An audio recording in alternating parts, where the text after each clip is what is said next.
భర్తృహరి సుభాషితం.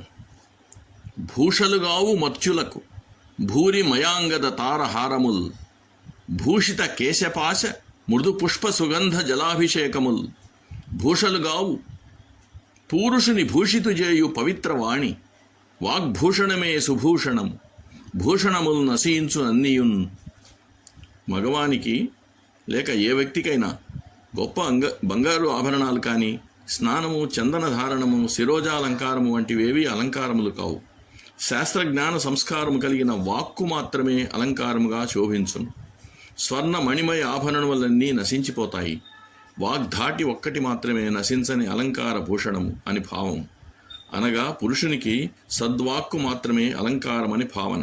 ఇక్కడ పురుషుడనే కాదు, స్త్రీలకైనా ఏ మనుష్య జాతికైనా భగవంతుడిచ్చిన వరము మాట్లాడడం.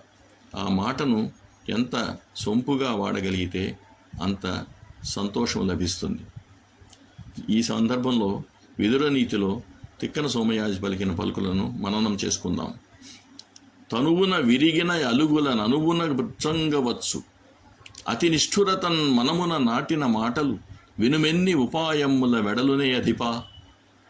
అంటే శరీరంలో గుచ్చుకున్న ఎటువంటి బాణాలనైనా లేదు గాయాలనైనా కాలక్రమేణా మందులతో మాన్పుకోవచ్చు, కానీ కఠినంగా పలకబడిన పరుష వాక్కులు హృదయాన్ని శల్యంలాగా తులుస్తూ ఉంటాయి, కానీ అవి ఎన్నటికీ మాసిపోవు.